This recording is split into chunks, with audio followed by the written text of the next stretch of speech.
Hello, this is Tony Heller from RealClimateScience.com, setting the record straight about climate. Government temperature graphs are right at the core of global warming alarm. Graphs like this one are being widely circulated, showing close agreement between 5 different government agencies. And this close agreement is supposed to frighten you and make you believe that carbon dioxide causes things like the Australian bushfires. In a previous video, I compared these graphs with the behavior of glaciers. And in this video, I'm going to examine how well these government temperature graphs correlate with snow cover. Over the last 60 years, the amount of carbon dioxide in the atmosphere has been increasing exponentially. All of the many climate conferences and treaties have had no impact on atmospheric CO2 levels as Asian countries continue to build hundreds of new coal-fired power plants. And this increase in CO2 is supposed to be the reason why the government temperature graphs are increasing. Without these government temperature graphs, climate alarm wouldn't exist. BBC presenter Brian Cox waved this NASA temperature graph around when he was debating Australian Senator Malcolm Roberts. Cox was saying, "I've got the graph, I've got the graph," as if it was some sort of ultimate authority. So now let's look and see if these graphs are actually credible. This graph from Rutgers University shows autumn snow extent in North America. Snow extent has been increasing for 50 years, with recent years having the highest snow extent on record. And a similar story with winter snow extent, which also has been increasing for 50 years. Now let's take a look at what snow extent means. This map from NOAA shows the current snow cover in the United States and southern Canada. You can see that Canada is completely covered with snow, and about half of the United States is also covered. North American snow extent is the area of North America which is covered with snow. Canada is always covered with snow in the winter, so variations in North American snow extent depend on how much of the United States is covered with snow. And we can see from these graphs that the amount of the United States covered with snow during the snow season has increased by a large amount. This tells us that Arctic air masses are tending to penetrate further south in the United States than they did 50 years ago. So we would expect that the long-term trend in fall and winter temperatures in the United States would be decreasing.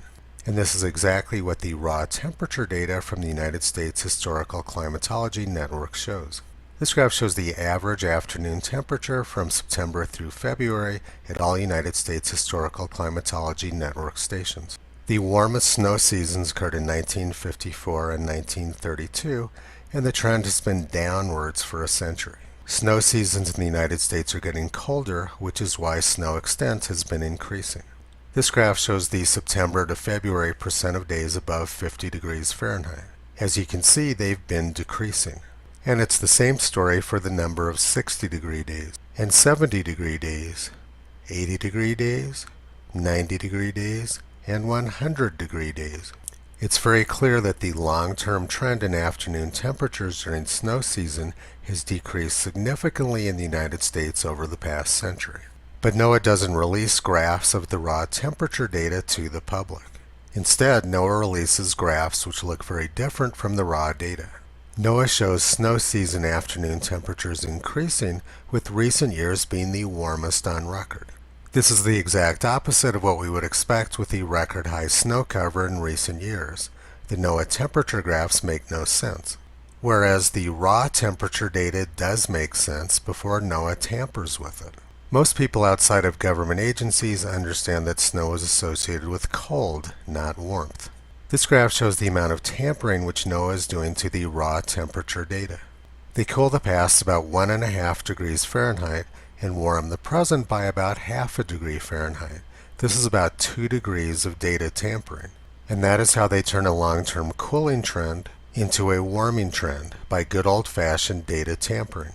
NASA does exactly the same thing. This was their U.S. temperature graph in 1999, showing long-term cooling. But they've since altered the data and now show warming over the same interval. I'm going to flash back and forth between the two graphs a few times. 2019, 1999. 2019, warming. 1999, cooling. This alteration of data has been done right in front of the public, but few people remember. Published NASA and NOAA temperature graphs do not show any indication or disclaimer that the data has been altered. People just assume that they're seeing the actual measured thermometer data, but they aren't. Imagine what would happen to a private company if they altered their financial data to turn a downward trend into an upwards trend. It would be a huge scandal, but government scientists are rewarded for doing exactly the same thing. But this story gets much worse. This graph shows the adjustments being made to the U.S. temperature record. As we've already seen, the past is being cooled and the present is being warmed.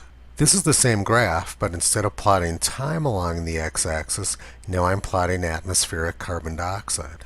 This graph is very enlightening and shows us exactly what's being done. The amount of adjustment being made to the temperature data precisely correlates with the amount of carbon dioxide in the atmosphere. The data is being altered to match their theory. This is the ultimate in junk science. These government agencies want you to believe that carbon dioxide controls the temperature, so they're altering the data to match their theory. And these are the same government agencies who are creating the global temperature graphs, which are supposed to frighten us. Like the U.S. temperature data, the global temperature data is also being manipulated. This animation flashes back and forth between the NASA 2001 version of global temperatures and the 2015 version. You can see how NASA has doubled warming from the year 1880 to the year 2000 by altering the data. Like with the U.S. temperature data, they're cooling the past and warming the present. But the focus of this video is the correlation between U.S. snow cover and U.S. fall-winter temperatures. The U.S. temperature data is extremely important because the vast majority of high-quality long-term temperature data on Earth's surface is in the United States.